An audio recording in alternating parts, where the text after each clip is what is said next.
This episode of Pucks Across Borders Trade Deadline Edition on a Friday, brought to you by none other than First Round Collectibles. Right now, with the promo code Sports Addict, you get 10% off whatever sports card your heart desires: hockey, football, basketball, baseball, wrestling, maybe even boxing. You can get a little Mike Tyson card before the big Jake Paul fight on Netflix. Whatever you want, you can get it at firstroundcollectibles.com with the promo code Sports Addict, 10% off. They still have sales items up to 50% off, and you can get 10% off on sales items as well. Regular priced, sales price, it doesn't matter.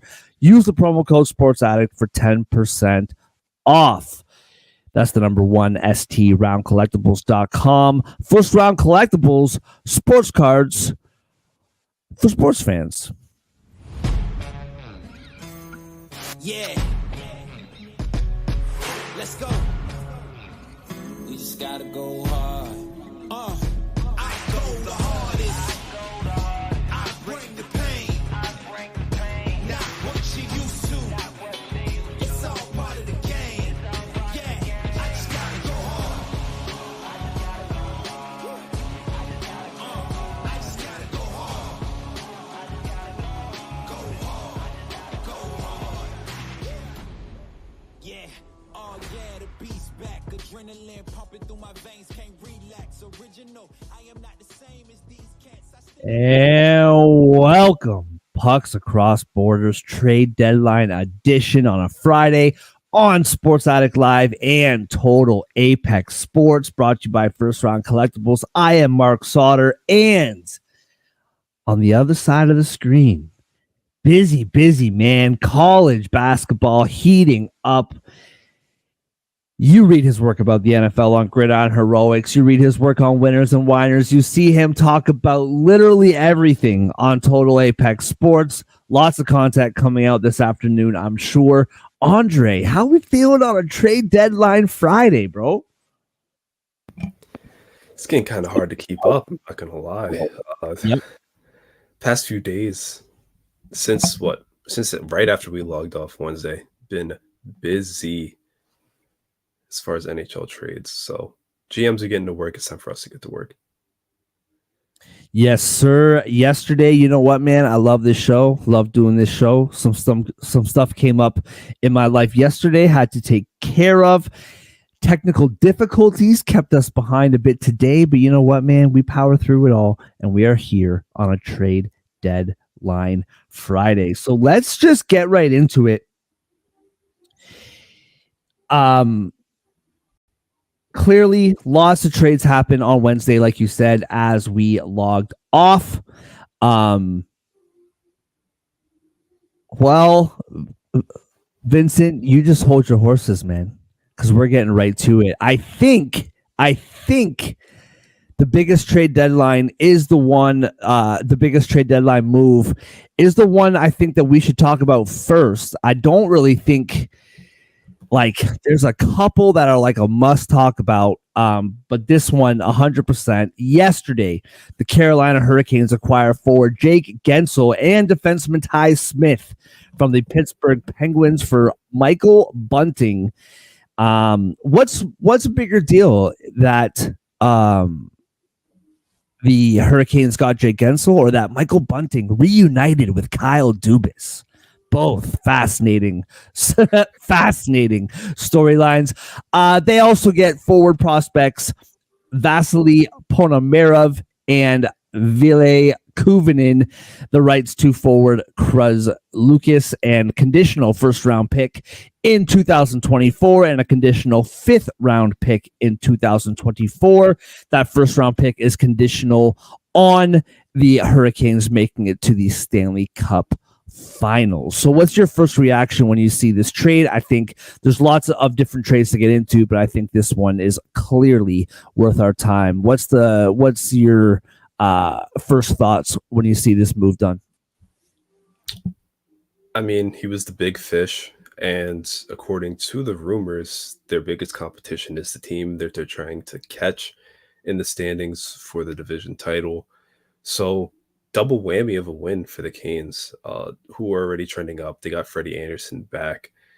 I know they started the season slow. This is a team that came in with high expectations. I feel like Stanley Cup or bust is a little too lofty, but they weren't far from that level. You would think consistently in the playoffs in the 2020s, in the Eastern Conference Finals last year. Carolina's making the moves.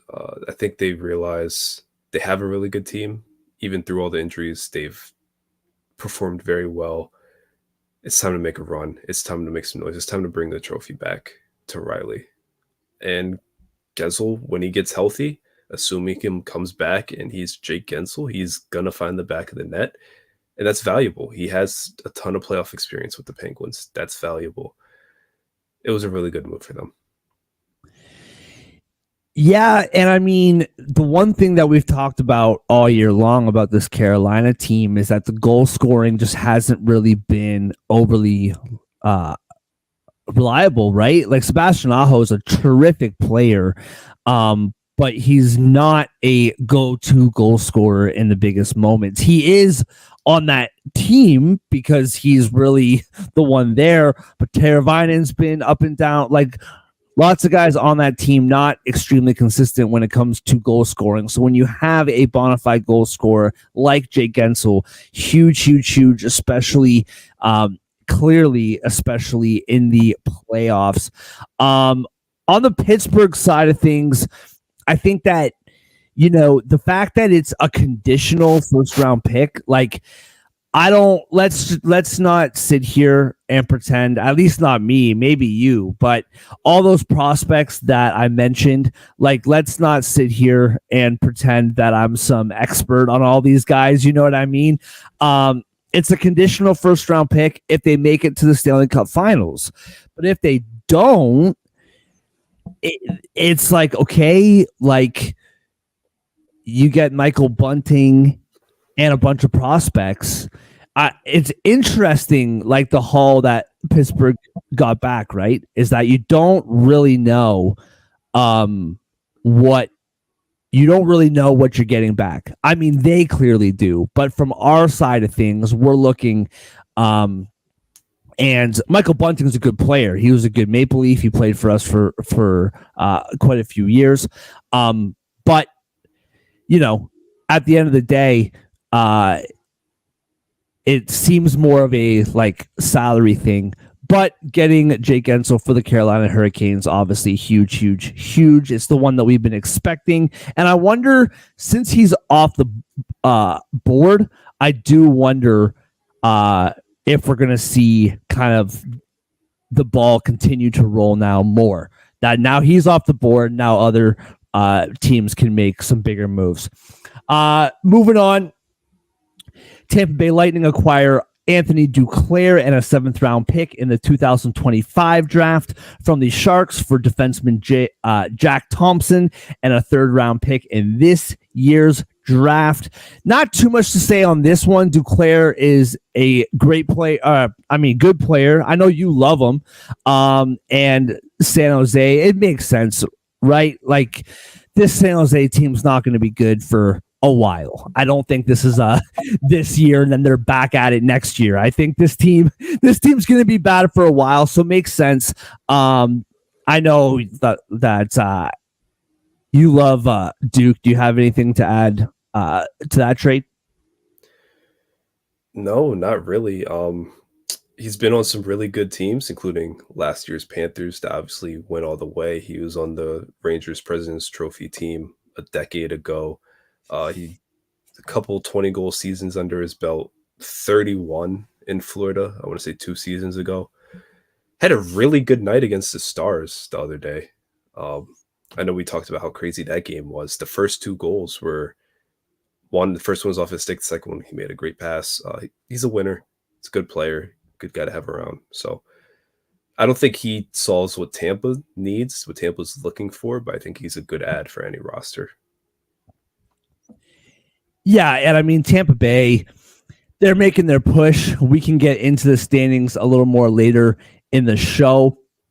But I mean, they're only 2 points up on the Islanders now, right? 5 points up. on Washington. So they're not a lock by any means to make the playoffs. They don't have too much left in the cupboard. So there's only so many things that they can do.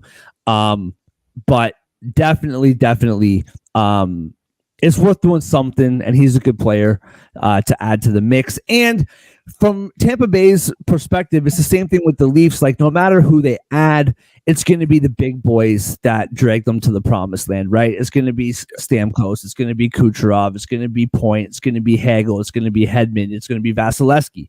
So you're just adding depth here at this point.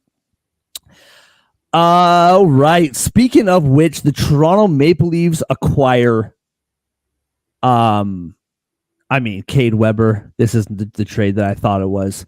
But they get unsigned draft choice Cade Weber from the Carolina Hurricanes for a 6th-round pick in the 2026 draft. The Nashville Predators acquired Anthony Beauvillier from the Chicago Blackhawks for a 5th-round draft pick in the 2024 draft. Edmonton Oilers acquired defenseman Troy Stetcher from the and a 7th-round pick in this year's draft from the Arizona Coyotes for a 4th-round draft pick in 2027.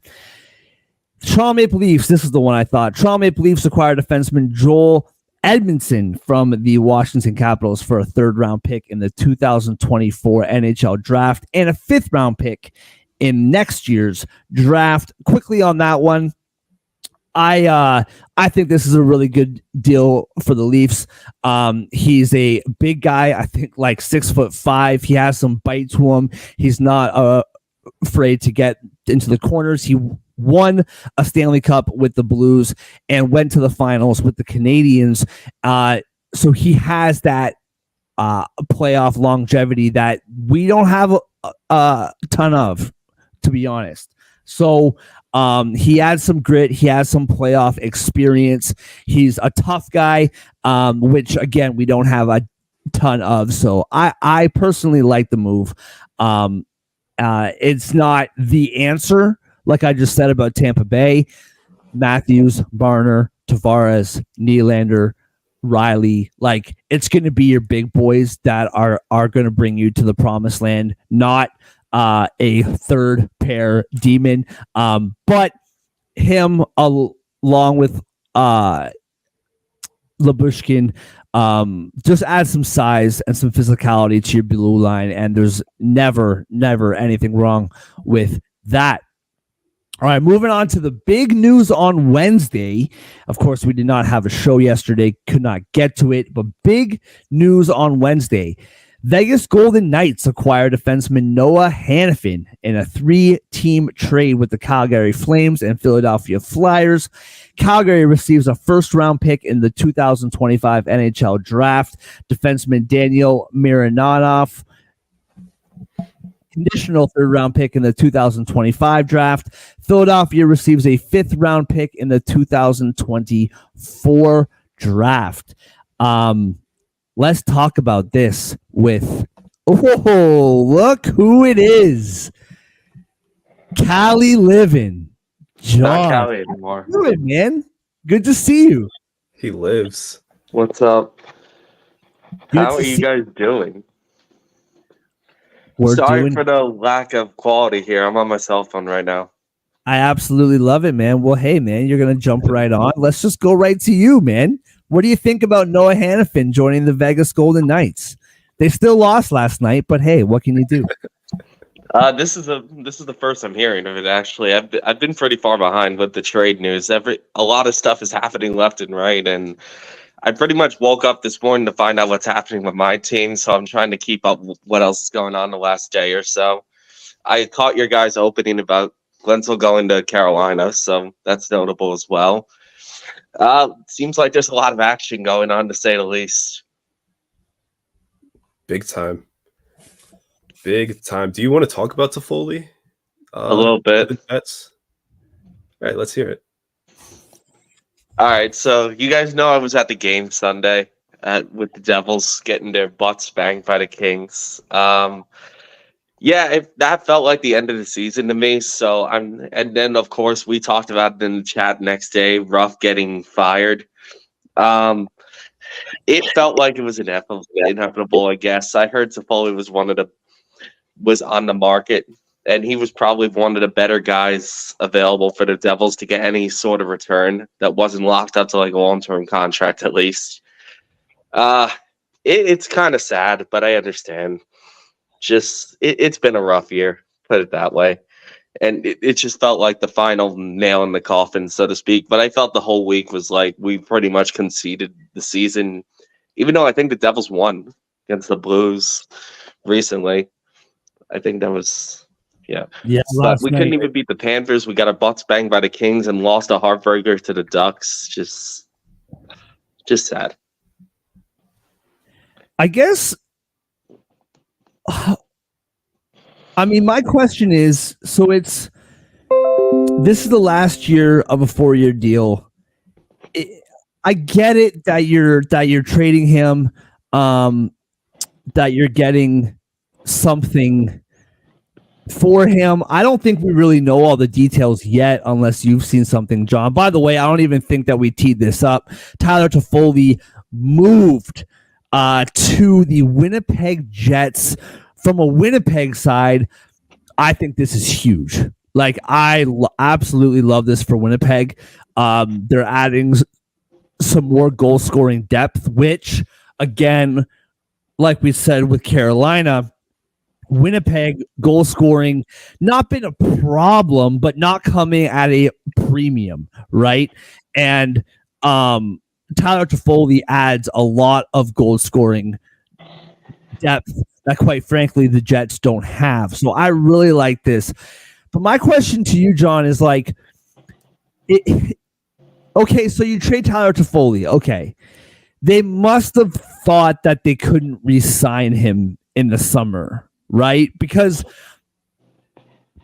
like, this comes to my mind pretty often this time of year, where it's like, okay, you missed the playoffs. You have good young players.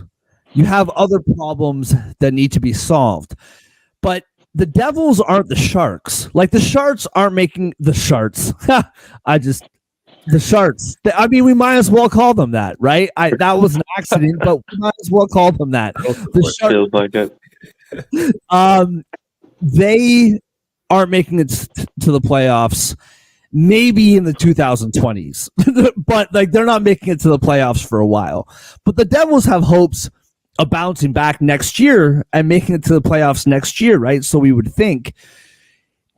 have to think that you can't sign him, because like trading him to just trade him and get a draft pick back that might be as good as I am on a Friday night, like it that must be the deal, right? Is that you don't know if you're going to re-sign him, so you might as well get something for him. Because I don't think that you just trade somebody to trade somebody, especially if you have hopes to make it to the playoffs next year.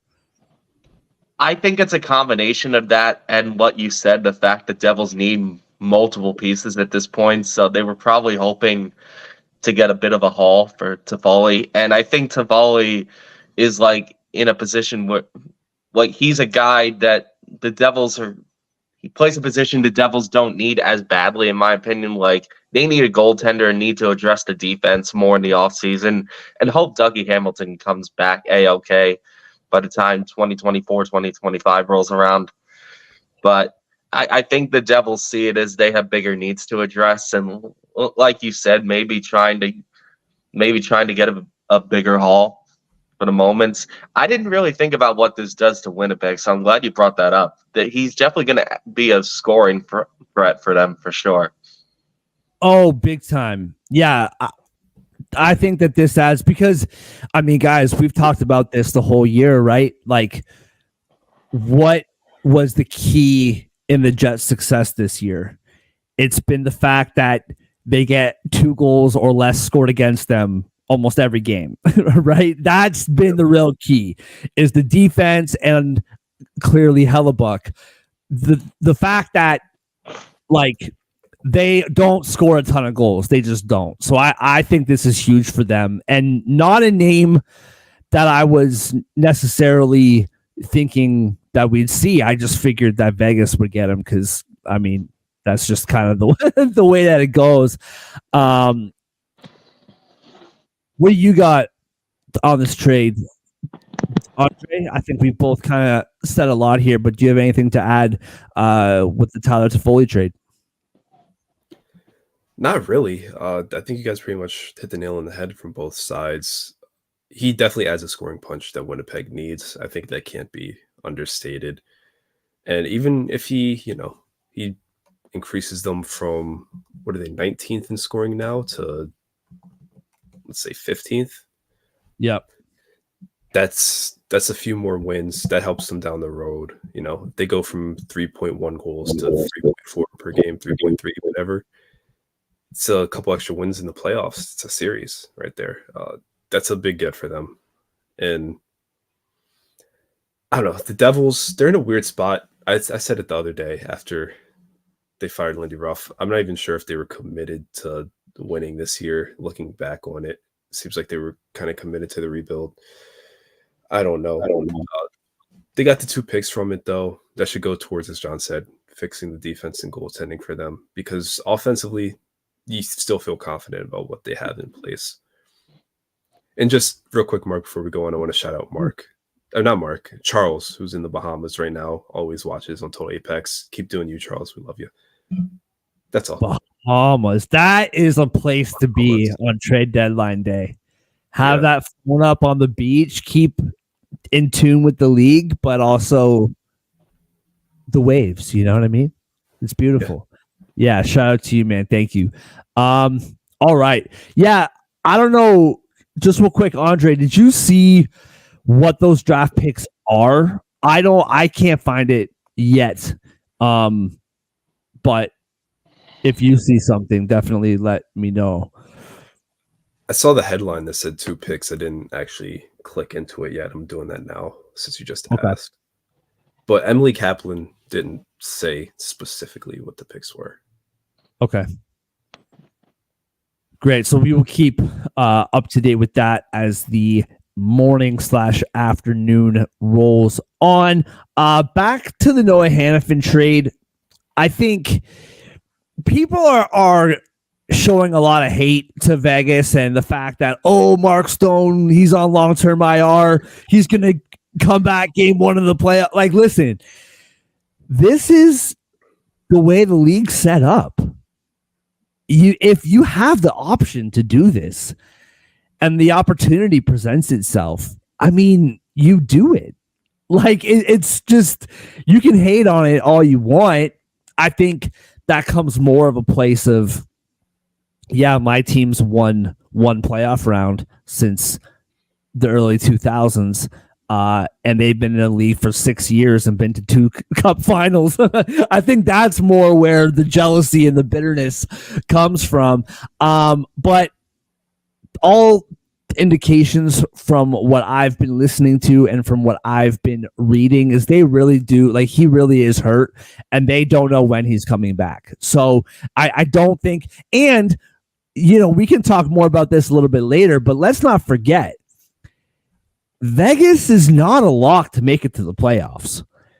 You're not going to sit out your captain on purpose to bring in a defenseman, a very good defenseman, yes, but you're not going to just keep him like off the ice when you're literally hanging on to a playoff spot for dear life right now. They're 6 points up on Calgary and Seattle and St. Louis. 7 points up on Minnesota. So I'm not saying that there's some wiggle room there, but you're not just gonna sit your captain out, just like assuming that you're gonna make the playoffs. Listen, Noah Hannafin, he's known more for his offensive ability than defensive. Still a very good defenseman, clearly. If it wasn't for the Jake Gensel trade, I think this would be the biggest trade. But to go back to Vince's question, shout out to Vince, by the way. Good to see him. yeah, to go back to his question, I do think that the Jake Gensel trade is bigger, just because it's not just about Carolina. I do think Carolina has Stanley Cup aspirations, and they have had them for a while now. But it's the Pittsburgh side of this that's extra fascinating. You got one of the greatest players of all time sitting there, and it's just like it's a really. I almost find that side of it more fascinating than the Carolina side. But if it wasn't for that trade, I do think the Noah Hannafin trade would be the biggest. Andre, what do you got on that trade, bro? Hannafin deal is a good deal, especially, I mean, for a team, like you said, slipping out of that playoff spot. I know they're still in it, but they are the last wild card now. They are only 6 games up on 3 different teams, 2 of which have a game in hand, and they're 2-7-1 in their last 10, 4-game losing streak. Vegas, defending champs. I know we've seen them do this dance before. I think we both said that on the pre-show, but it's never a comfortable place to be in when you're when you have the last playoff spot in any sport. It's never fun, and that's where they are right now. And the ship is going down. Hannafin, honestly, like a lot of pressure on Hannafin. That trade might be to turn it around. You're asking one guy to help raise the tide a little bit, and that's not really fair. But somebody has to do it, because the way they're trending now, the team they just traded with, Calgary, is going to pass them, funny enough. Calgary or Seattle, So we might as well get 2 birds stoned at once. Love Ricky. the Trail Bar Boys reference. Oh, that a boy. Absolutely love it. As Ricky would say, on March the 6th, the Florida Panthers acquired Vladimir Tarasenko from the Ottawa Senators for a conditional 4th rounder in the 2024 draft and a 3rd round pick in next year's draft. I have a lot of thoughts on that trade, especially Ottawa signing him to a no trade clause and then having to trade him for maybe a 4th rounder. I mean, you got something back for him. Listen, Ottawa, I've talked about Ottawa many times. I love that place. I've had some great times in Ottawa, but you're not the creme de la creme of places to live. And for you to have a no trade, like, what did you think was going to happen? Like, of course, he's going to eventually want out. No disrespect, I'm just saying. And he only wanted to go to Florida. So you kind of handcuff yourself. But the reason why I skipped past all the other trades to mention that one is because we have breaking news that the Florida Panthers also just got Buffalo Sabres captain Kyle Okposo from the Buffalo Sabres for, I'm going to butcher this name. I'm just going to say this right away. Callie Shalin and a 7th round pick. So Florida, man, like we talked about this a few weeks ago. I thought that Florida, Rangers, Vancouver, I thought certain teams shouldn't do anything. Just like you're rolling right now, and we saw that from Boston last year. We saw that from your Rangers last year. Sorry to bring it up, Andre, but your Rangers last year, like making all these big moves and then fading away in the 1st round. And I thought Florida should just kind of leave it. Clearly, Tarasenko is not who he once was, but still a good player to have in your bottom 6, and to have Okposo, like, that's huge. I still don't love that you're kind of mixing up like the chemistry that your team already has. But that's a really big deal. yeah, it's not often you see a captain get traded.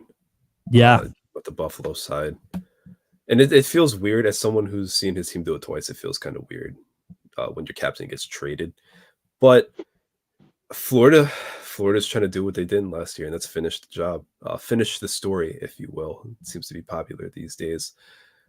And they have all the pieces in place defensively and with the goaltending. The numbers don't lie in that department. It was really goal scoring where they weren't a top 10 team. God forbid they were only 11th before yesterday's game. I have to see where they're updated now. Senko should help that. Posto should help that. And honestly, they haven't. I don't know much about this Shalin kid, or however you pronounce his name, but it doesn't seem like they gave up too much to get these guys. So hopefully, it's just on ice chemistry fits immediately, and they're staring down another deep playoff run. As a Toronto Maple Leaf fan, I hope that this whole thing just goes up in flames and it ruins everything, but I don't think I see that happening. All right. Moving on. John, do you have anything to add onto that trade? I'll just say I think this is good for the Florida Panthers. I get the argument for not wanting to mess with a good thing. I feel like these pieces, good veteran pieces that cost the Panthers very little. You touched on it with Tarasenko specifically, and your thoughts are similar to mine on him. I agree he's not the same player he once was with St. Louis, but he's still a solid NHL player to put on, like you said, the second half of a roster. So I think these will end up being good pieces for Florida. And just to comment on Vegas real quick, as people watching the show know, I've been MIA for like 4 or 5 days. I looked at the standings this morning, and like Vegas is in 8th place now. That they really fall. Andre, you touched on their cold streak.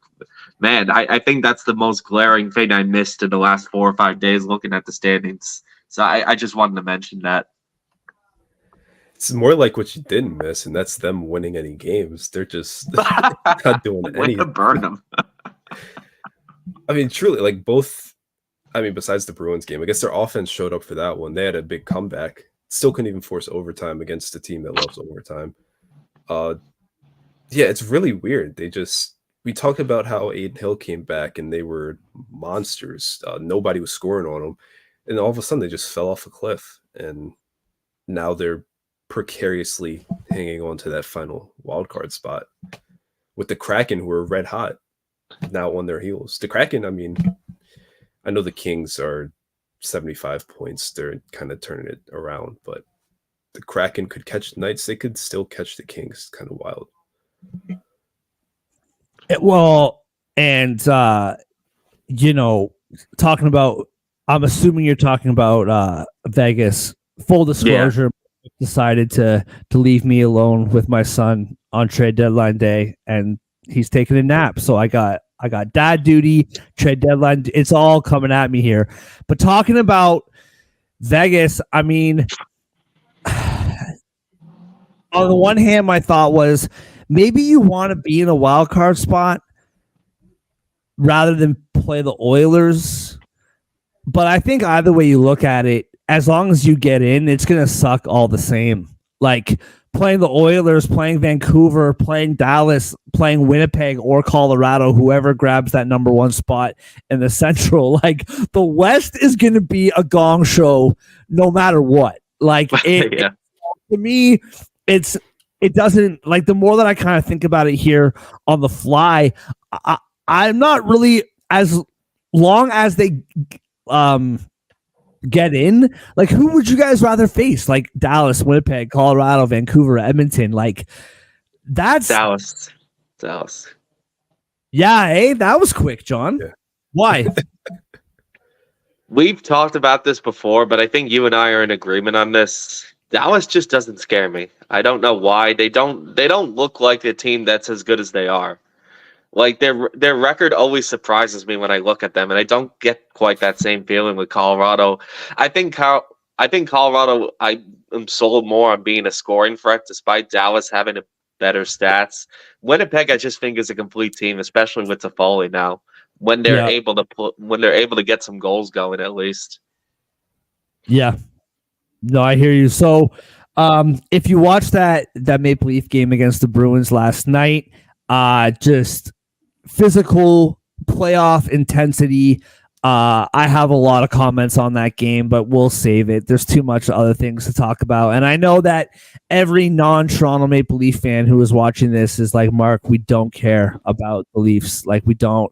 But last night happened. Some cross checks to the face, some random elbows flying, a couple fights, lots of scrums, really physical game. They played earlier in the week, same thing.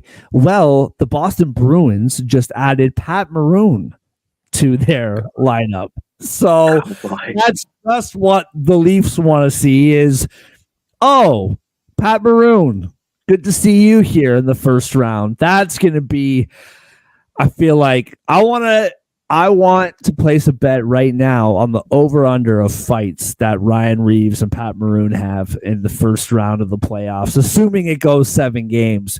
So that just happened.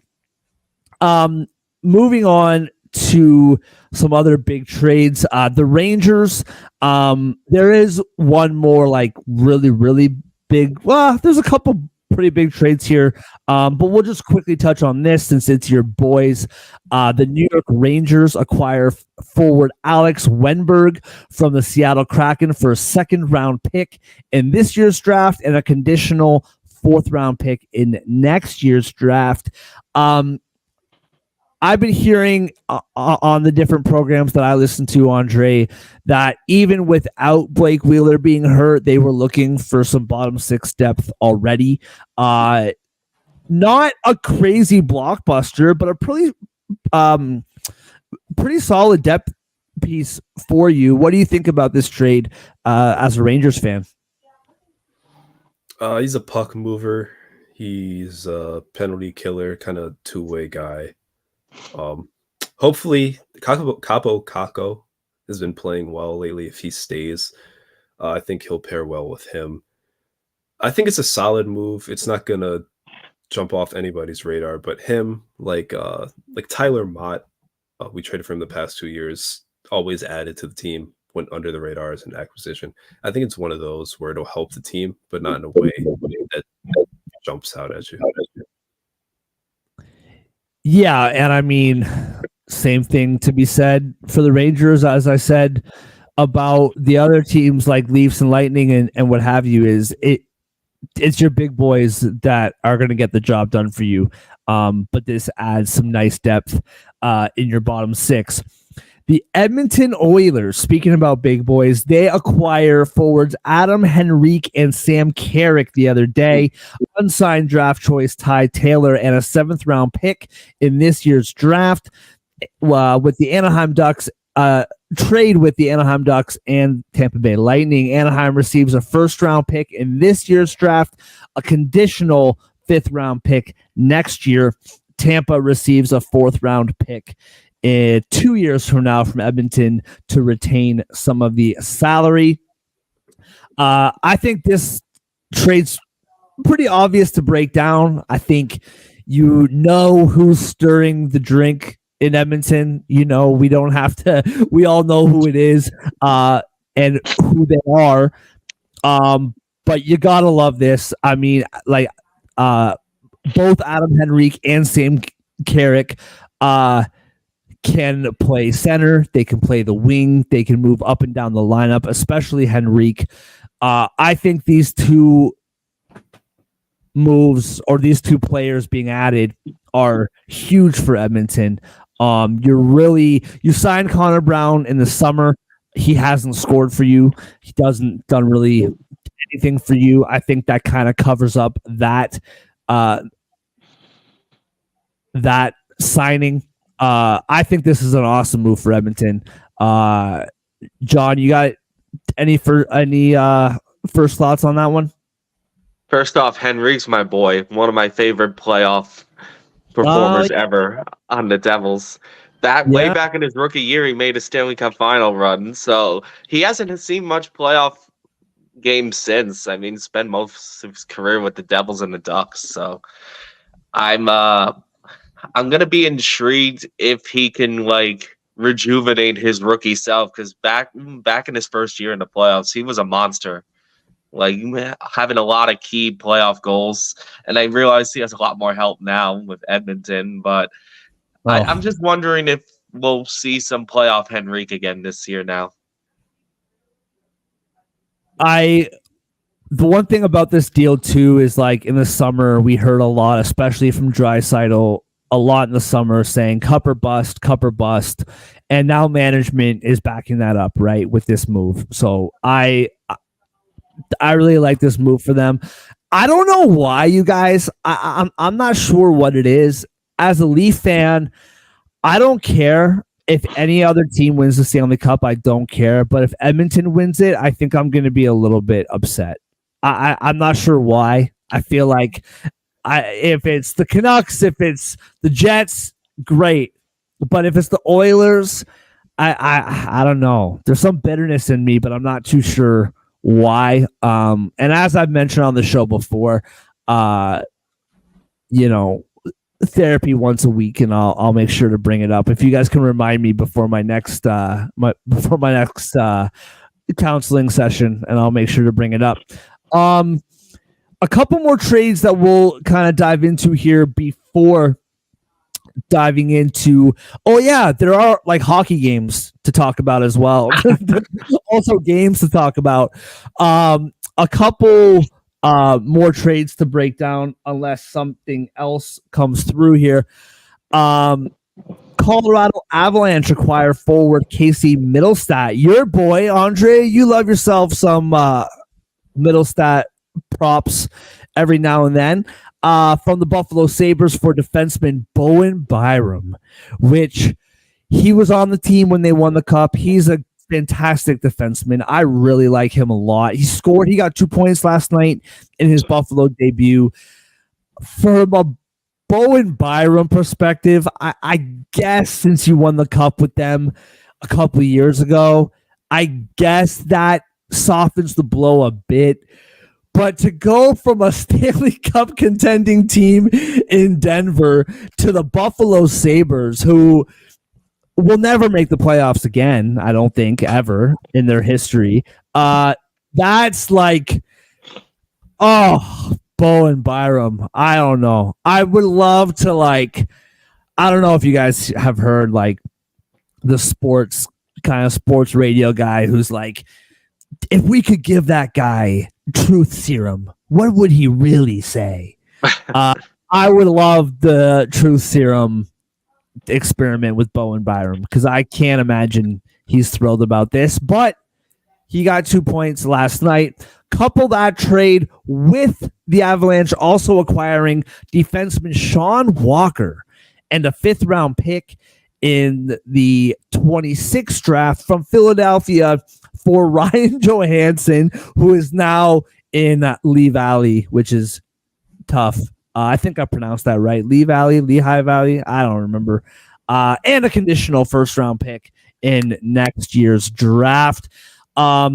Really quickly before we get to you guys on this, I really like both of these moves for the Avalanche. I think as much as I love Bowen Byram, I think acquiring Sean Walker, he's just an all-around better defenseman. I think he just kind of jives more with what that team does as far as speed and goal scoring. And I mean, Middlestat, he's yet another depth guy, right? Who I feel like this year is his kind of breakout year. Had a lot of high hopes for him, hasn't really gotten to what people thought he would be, but having a very good stat-wise this year. You actually talked about this, Andre, the other day, I believe, talking about the Buffalo game. So I think really good moves for Colorado.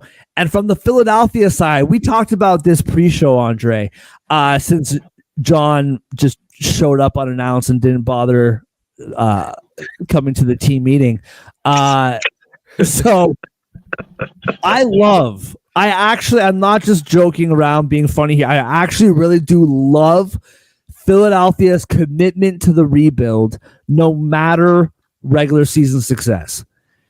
just like we're gonna trade one of our best defensemen, um, even though we're in a playoff spot. And guess what they do last night? They beat the best team in the league. Like, I love it. I love this Philly team, man. They're like, okay, you can take our best defenseman and we will still beat the number one team in the league. It's phenomenal. Andre, we'll go to you first here. What do you see from this Colorado, these two moves Colorado made? Well, they also added Igov Trinan from the Predators. They made that trade. I mean, we know the story with Colorado, right? Insane offense, Kale McCarr, Nathan McKinnon, Mikko Rantanen, unstoppable at home. They won a cup 2 years ago. Alexander Georgiev, he's doing his part in net. He has a couple duds, but for the most part, he's pretty solid when he gets consistent playing time. We kind of know the book. Shoring up the defense, though, giving him some easy saves consistently, I think is really the key for that team. The trade with the Flyers really helps that. Middleset gives them scoring depth. Just depth in general. Middleset's a really good player. Best plus minus on the Sabres this year. Most assists, 14 goals. On a team that was middling, Middleset was shining. So I think two really good moves. Or I guess trying into 3 really good moves for them. I really don't see come playoff time how anyone's going to go to Denver and beat this team. They're scary. If they stay healthy, that's a really scary team.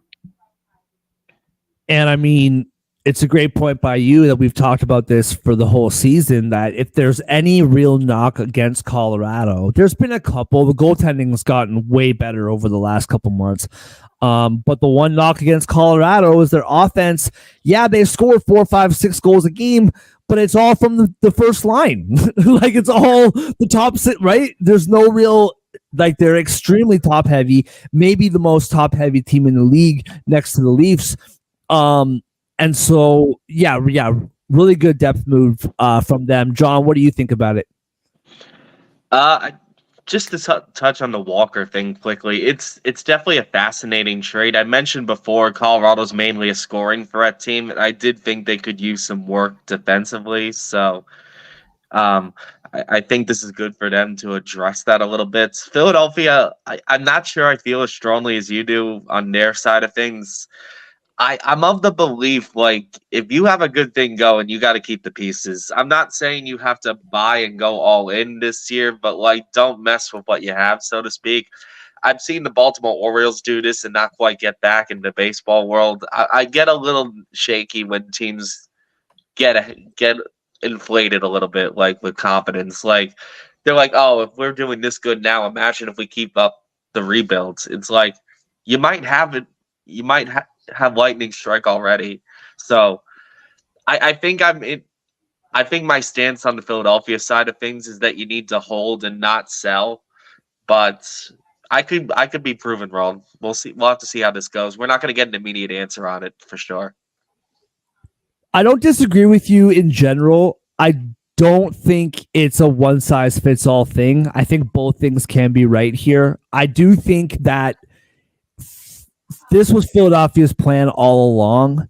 And if, yeah, lightning may strike, but lightning doesn't stay, right? Thank God, right? Lightning strikes and then it's gone. And that's not what they're looking for here, right? So for me, he is a free agent in the summer, if I'm remembering that correctly. And so now you get rid of him now. Clear up the vision moving forward. I don't mind it. I guess the only thing that I don't like about it is that you get Ryan Johansson, who is in the minors, and him and Torts have a very historic beef. Like, this has been a beef for a long time. You could flip him for something if somebody wants to take a chance at him. Got bought out by the Predators. Colorado took a chance with him, and now he's gone. It's the conditional first-round pick thing. That is interesting. Like conditioning, like what does that become? I know that there are answers to this, and I apologize, I don't have it right in front of me, but if the conditions aren't met, then what does that pick become? So did you get enough for him is kind of like my thought process behind that. All right, before we head into the 4 games on the ice tonight, is there anything that I'm missing, guys? I'm going through this here. Is there anything that I am missing when it comes to the trade deadline? Kuznetsov to Carolina. Yeah. I don't know how much that matters, but it's interesting. Well, he was in the AHL. No, he was with the Hershey Bears. So Yeah, man.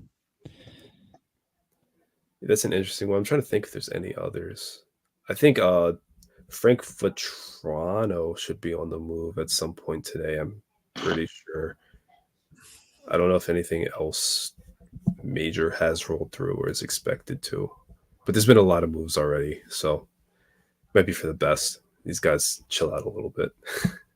I gotta say, it's a much more interesting deadline day than I thought it would be this morning, just because so much has happened over the last couple days. But I do think that Jake Gensel being traded last night kind of like allowed the floodgates to be opened up a little bit more. Yep. All right. So, if anything breaking comes along, thank you guys, everybody, for joining us today. This has been a lot of fun already. If anything else comes along, we will tell you. Absolutely. I know we're all looking at our phones and checking out the breaking news, and we will let you know if anything else major comes along. If we missed anything, get at us in the chat if you want us to hit on anything else. John, you sticking around for the previews tonight or what? What are you doing over there? Definitely, but I'll just full disclaimer, I'm operating a bit blind when it comes to the betting odds. Dude, just listen to me for once in your life and we'll be completely fine, all right? I got you. That's the only thing with this is you got to listen. That's the only that's the only problem here. All right. Let's move right on. 4 games on the ice tonight. I think we got to everything that we wanted to touch on. I wanted to touch on Vegas. That's a really interesting situation. A quick update on the standings with the Islanders win last night. They are at 70 points, you guys. The Islanders. Patrick Waugh with that magic dust, man. He's getting it done. Detroit, Tampa in the last wildcard spots with 72 points each. Philly, with their win last night, moved to 4 points ahead of the Islanders for third spot in the Met. Washington, 67 points. Devils, 66 points. Pittsburgh, not only the Jake Gensel trade, but that just absolute beatdown by Washington last night. Feels like Pittsburgh is finally gone. I feel like they've been hanging on for dear life, and that doesn't seem to be turning around. So big game for Detroit tonight to keep pace in the wild card race. Nashville and Vegas, with Vegas losing last night in regulation and the Kings beating Ottawa in overtime. 75 points for the Kings puts them back up to third in the Pacific. Vegas is in the second wildcard spot. Nashville in the first. Seattle, St. Louis, Calgary, all with 67 points. Minnesota, 66 points. Big win last night. They're playing in Denver tonight. We will get into it all right now. Detroit, as I mentioned, Detroit in Arizona. Arizona plus 114 underdogs at home. Detroit minus 135 on the road. Puck lines minus 1.5 for Detroit is plus 180. Plus 1.5 for the Coyotes is minus 218. Over 6.5 is minus 110, and the under is also minus 110. Andre, we'll start with you first, man. What do you see in this game tonight? I saw this yesterday and I saw this again this morning. I'm just confused why the Red Wings were only minus 135 against this Coyotes team that, I mean, they're not on the losing streak anymore. They've been struggling a lot lately. Then I remember Larkin's out, and that kind of scares me. This Red Wings team is on a 3-game losing streak. They only have 5 goals in those 3 games. 2 in their most recent game, which was in Denver. Their last home game, they got shut out by the Panthers. I know those are phenomenal teams. But I don't see the issues I see with them stem from them, not their opponents as much. When the Red Wings are right, they can score on anybody. And they're not right now, not with Larkin. I think that's pretty obvious. I said for a long time that I thought there was a losing streak coming to Detroit just because of the way they were this season. They're a streaky team. I think this is going to be game 4 of that. I'm going to take the Yotes money line here in a low-scoring game. I'm really worried about this Red Wings offense right now. And Jason Zucker is now a Nashville Predator. So Awesome. The Coyotes kind of lost a winger here. Maybe I want to change my pick. Didn't get the chance to do that with Anaheim on Wednesday. But I'm not going to. I'm taking the Yotes plus 114, and I'm taking the under. Definitely taking the under now. Yeah, great breaking news there, Andre. Jason Zucker to Nashville. Details of what's coming back the other way, not out as of this very second. I will say Detroit minus 135. I got this at minus 120 last night. I really like Detroit to bounce back here. I think definitely understand what you're saying and agree with what you're saying. I just think that this goes the other way. I think it's been a really tough few games. You don't have Larkin. They still have firepower on that team. This Coyotes team has been going through it, winning a little bit as of late, but I think this is a really, really good bounce back spot for Detroit tonight. Nothing too much more to add to that. DeBrincat and Kane, I like their shot totals just because of not having Larkin. You got to lean on those guys a little bit more, and I like that tonight. But Nylander has screwed me 2 days in a row with shot props, so who am I to say? So I'm just going to leave it there. Detroit minus 135, paying a bit of juice, but I do like that. I don't, to somewhat agree with Andre, I don't like the Detroit puck line for that reason, is I prefer the money line just because I don't think they're going to get a ton of goals in this game. I like the under as well. John, what about you, man? Just looking at the games both these teams are coming off of, definitely ugly performances on both, losing Wednesday to Colorado. Can someone correct me if I'm wrong here? Was that a national game Wednesday night for the Wings? Yes, it was.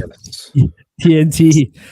Yeah. So the reason I ask is because I feel like this is going to play into my pick a little bit. I do, looking at the circumstances for both teams, especially with Andre's breaking news nugget just now, I really like the Red Wings in this spot.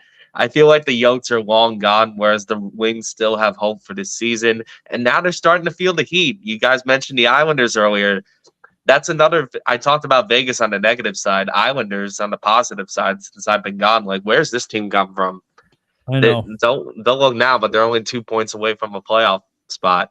And the Red Wings must be aware of that. So I think the Red Wings are a better scoring team in general. I think they have a lot more to play for. And losing that badly on national television on Wednesday night, especially facing a team that's playing back-to-back in an already struggling year, I feel like the Red Wings pour it on. I think they're a much better scoring team. Don't believe the Yotes can keep up. And I will take it a step further. I like the Wings puck line here at plus 180. So give me Detroit to bounce back in this spot. Absolutely love it. Yeah, and I mean that game the other night was wild too because that first period was awesome. Finished the period 2-2, back and forth, and something happened in that second period that just broke the Red Wings, and the Avs just took that game over. But really, really, really good first period and just couldn't do much more beyond that. Moving on to Minnesota trying to keep their playoff hopes alive. I know there's a month left in the season, but it really does feel like every game is a must win for these guys right now, especially with the way that Nashville's winning. Vegas is due for a bounce back. The Kings are back to their winning ways ish. I still don't love it, but hey, the results are what they are.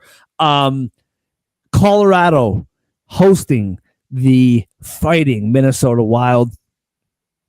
Colorado is minus 225 now. The odds have changed. Plus 185 are the Wild. The over is 6.5 at minus 110. The under is the same. Minus 1.5 for Colorado is plus 105. Plus 1.5 for the Wild is minus 125. John, we'll go to you first, man. What do you see here? Ironically, we're talking about the other two teams in the two games I just mentioned, like the Wednesday night national game and yesterday's ugly game in Arizona. So Minnesota and Colorado on the positive side of things, both coming off good wins. And you mentioned this before. This is an important game for Minnesota for playoff aspirations. It feels like every time I pick against Minnesota, I get bitten, like in a puck line bet at least. So I'm gonna. I think I'm gonna eat the juice here, and I'm tempted to take an interesting angle with this because I don't know if Minnesota's gonna win this game outright, but it feels like they can keep it close. While Colorado works some kinks out with their new players to get chemistry and whatnot. I don't know, man. Like, would a Minnesota puck line bet be crazy in this spot? I think the one thing you have going for you is what you just said about you're adding 3 new players, or 2 new players at least to your lineup with the Avalanche. And one in a big spot on the defensive end, right? So I can see it. I'm personally staying away from a side here. I think that Colorado wins this game. I don't know if it's by 2 or more goals. I actually do have Colorado in a money line parlay. The minus 218 is fine, throwing it in a parlay.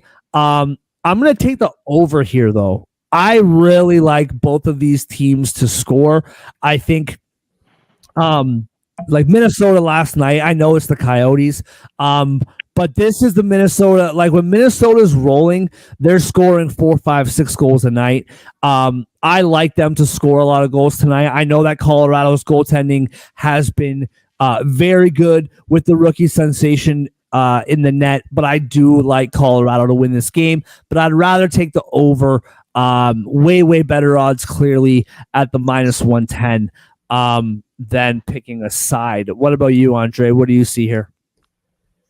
The over, wholeheartedly agree with. It starts with Colorado, honestly. The last 3 home games, 17 total goals. They average 4.35 goals per game in Ball Arena. They obviously lead the NHL in goals per game just in general, have the Nathan McKinnon 5-game goal streak, most points in the league. In line for the Hart Trophy, obviously, he helps a lot. This team is just clicking. This team is lethal offensively. So, you expect 4 or 5 from them in this one. Then it's asking the Wild, who have explosiveness. They have talent offensively, assuming they don't trade anybody away today. They have been known to light the lamp this season. They've had some explosive games. They can very easily put up 2, 3, 4 of their own.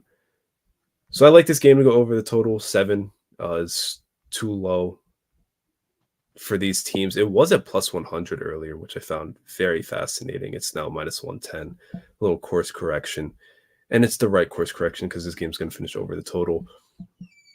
I'm taking the Avs minus 1.5, though. They're crushing it at home. Plus 55 goal differential at home. Beat the Stars 5-1. Beat the Red Wings 7-2. Between then, 5-0 over the Blackhawks, whatever. But they're just dominating home, best record in the league at home. It's really hard to bet against this team in Ball Arena, regardless of who they're playing. And certainly not a Wild team that's playing the second half of a back-to-back on the road. Yeah, I don't always care about home ice. It doesn't always affect my betting one way or the other. I think it matters, though, when it comes to Ball Arena. Colorado's record's just way too strong, and I agree with you.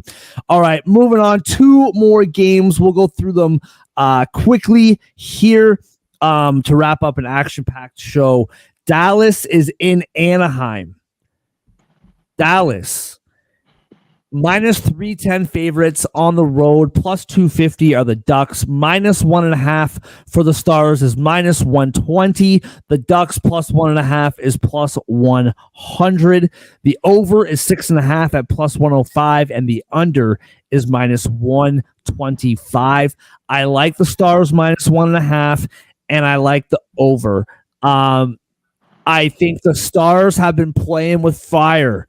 Those 2 games against the Sharks were way too close for comfort, and I think they come out sharper tonight. 1 more game with the new club Tanev has under his belt, and vice versa, right?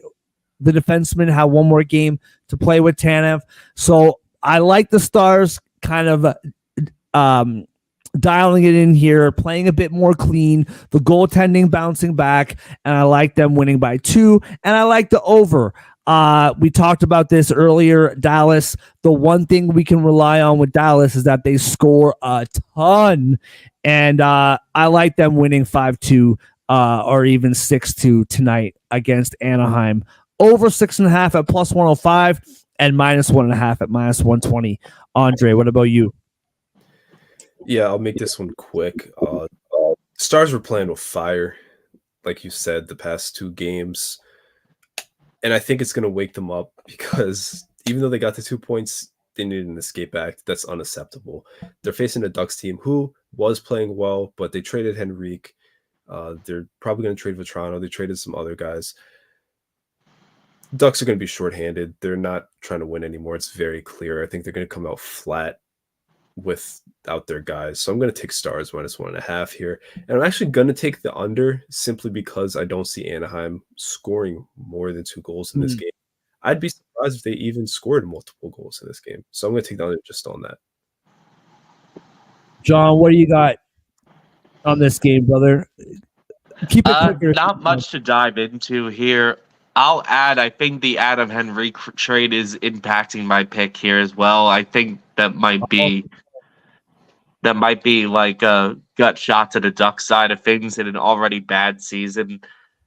I think you guys said it already. This is just too lopsided talent-wise. Dallas, I think I'd feel comfortable picking them here, minus 1.5. I think they got a lot more to play for. Ducks, I'm not sure if they're going to have any spunk now that they traded Henrique, a guy that's been there for a while too. So, again, very simple pick here. Dallas minus 1.5. If it ain't broke, don't fix it. Absolutely love it. Moving on to the last game of the night. I'm actually really excited. I think Minnesota Wild, Minnesota Colorado is probably shaping up to be the most exciting game. Just both teams are actually good rather than just one team. But this Winnipeg Seattle game, I'm really excited for this one. Seattle beats Winnipeg 4-3 the other night on a game tying goal in the last 5 minutes and a game winning goal in the dying minutes by Seattle. It's in Seattle this time around. I really like this game. I'm excited for it. Winnipeg Jets are minus 125 now. Odds changing from what you see on your screen. Money coming in on the Jets, minus 125, plus 105 for Seattle. Minus 1.5 for the Jets is plus 200. Plus 1.5 for the Kraken is minus 245.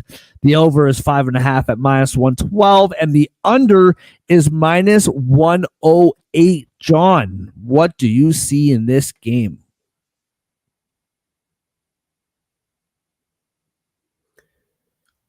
He's 3 hours behind. He'll get there eventually. Oh, yeah. Yeah. He's on that Cali Wi-Fi. What do you got, Andre? I actually like... That was my fault because my computer has been driving me insane all morning. So I just figured, oh, great. Last minute of the show, and my computer finally calls it quits. Andre, what do you got here? Sorry, John, you lost your opportunity. That's your fault. Andre, what do you got here? Got to be quicker than that, John. I like the Kraken in this game. They've won 4 or 5. They haven't allowed more than 3 goals in any of those 5 games. The only loss was to Edmonton. Very good team. They just beat the Jets 4-3 in Winnipeg. They're hot. They're climbing for that wild card spot.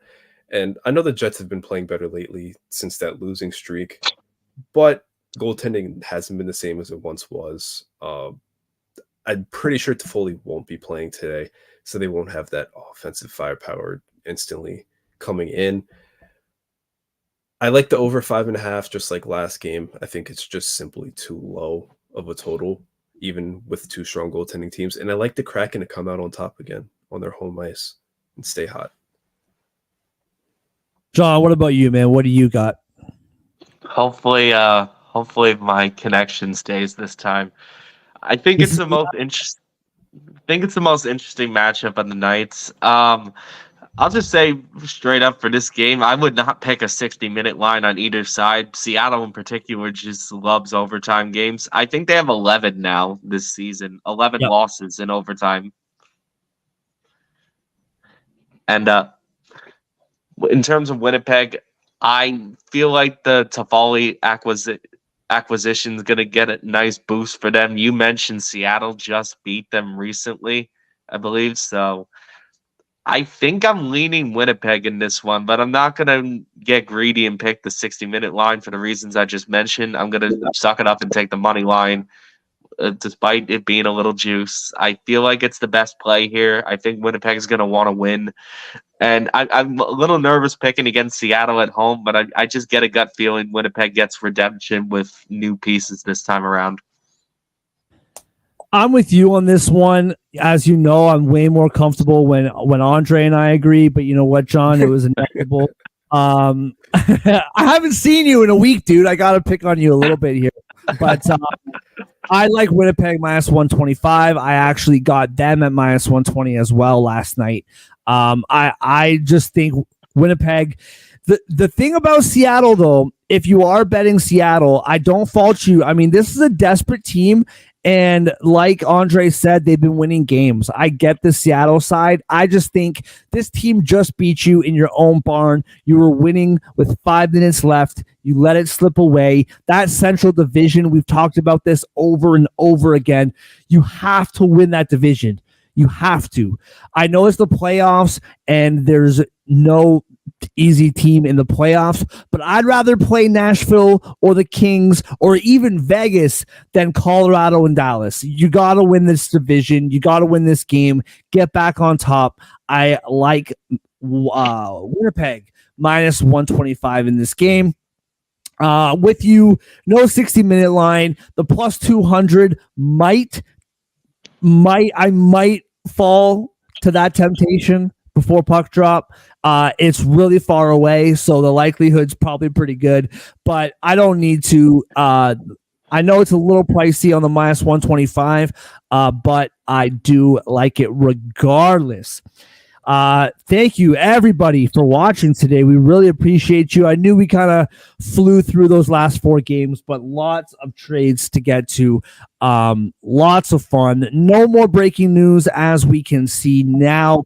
But hey, if something crazy happens, maybe we'll do a little Pucks Across Borders after dark. We'll see what happens with that. John, when you texted the group chat saying that you woke up to Tyler Toffoli being traded, I was going to make fun of you for waking up at 11 o'clock, but then I remember that you're in the West Coast, so you kind of catch a break on this one. But everybody, once again, thank you so much for joining us. John, so good seeing you, man. Thanks for popping in. FirstRoundCollectibles.com, Sports Addict Live on Total Apex Sports. We are brought to you by First Round Collectibles. Sports Addict, 10% off using that promo code for whatever sports card your heart desires. Like, subscribe, the whole deal. We will see you guys Monday. Have a great weekend.